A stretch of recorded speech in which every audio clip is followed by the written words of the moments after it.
اور field marshal Ayub Khan بھی پی C B کے چیئرمین یعنی سرپرست اعلیٰ رہ چکے ہیں۔ انگریز تو یہاں سے چلے گئے لیکن وہ اپنی کھیل کرکٹ یہاں وراثت کے طور پر چھوڑ گئے۔ 13 ستمبر 2001 کو وزیر اعظم عمران خان کی جانب سے رمیز راجہ کو چیئرمین بنایا گیا۔ تو یہ ادارہ کیسے بنا، کون کون سی شخصیات اس ادارے کی چیئرمین رہ چکی ہیں؟ جو نورہ کشتی چلتی رہی چیئرمین شپ کی، وہ ذکا اشرف اور نجم سیٹھی کے صاحب کے درمیان چلتی رہی۔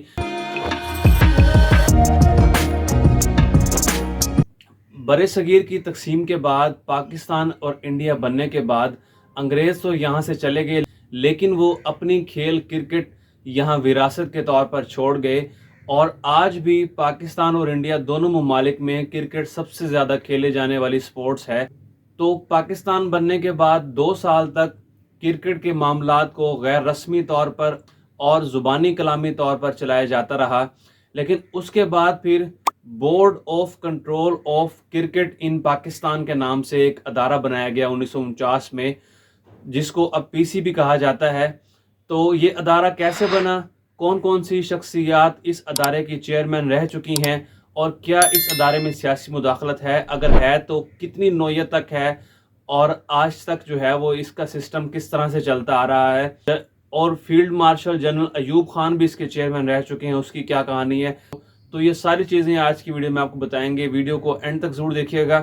تو دوستو بات کچھ اس طرح سے ہے کہ 1 مئی 1949 کو لاہور جم خانہ میں کرکٹ کے لیے ایک ادارے کا قیام عمل میں آیا، جس ادارے کا نام board of control of cricket in Pakistan, اور افتخار حسین ممدود صاحب کو اس کا چیئرمین مقرر کیا گیا، جو کہ ایک سیاستدان بھی تھے اور قائد اعظم کے ساتھیوں میں سے ایک تھے، ویسٹ پنجاب کے پہلے چیف منسٹر بھی تھے، اس کے بعد گورنر سندھ بھی رہے، اور پھر جنوری 1994 میں اس باڈی کی جگہ یعنی کہ بی سی سی پی کو پی سی بی کا نام دے دیا گیا، جو کہ اب تک موجود ہے، پاکستان کرکٹ بورڈ۔ 1962 کے آرڈیننس آف سپورٹس کے مطابق جو پاکستان کا صدر ہوگا وہی پی سی بی کا بھی سرپرست اعلیٰ ہوگا، اور یعنی صدر پاکستان کو ہی اختیار ہوگا کہ وہ براہ راست چیئرمین کی تقرری کر سکیں یا خود سے چیئرمین بن سکیں۔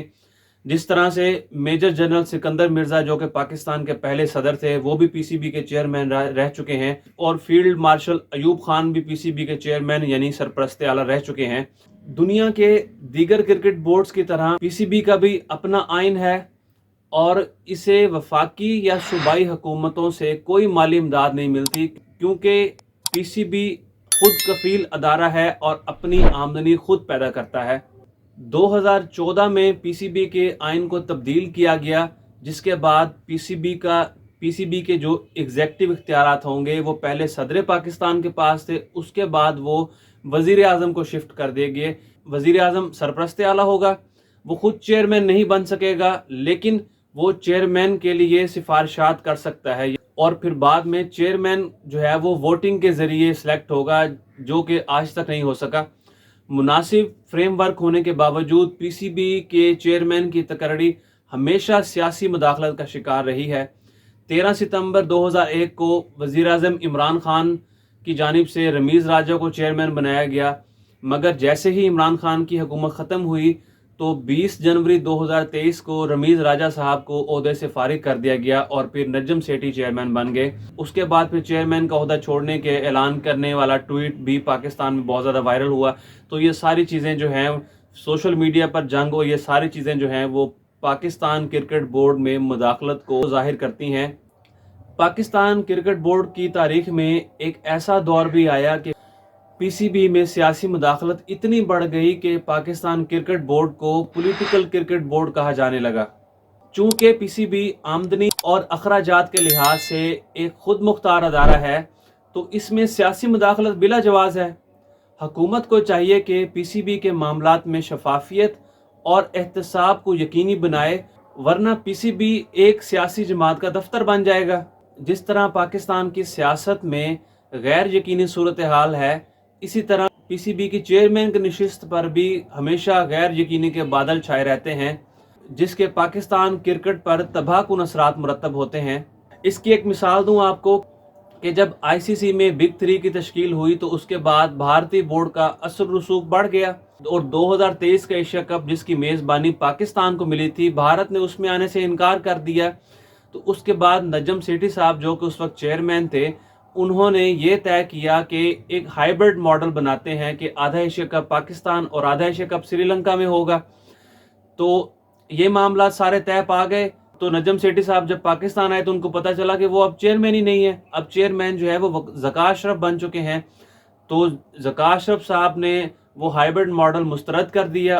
تو جب پاکستان کرکٹ بورڈ میں غیر یقینی کی صورتحال تھی تو باقی کرکٹ بورڈ نے بھی پاکستان کو یعنی پی سی بی کو سپورٹ کرنا بند کر دیا، جس کا نقصان یہ ہوا کہ پاکستان آدھی میزبانی سے بھی گیا اور پورے کا پورا ایشیا کپ جو تھا وہ سری لنکا میں شفٹ ہو گیا۔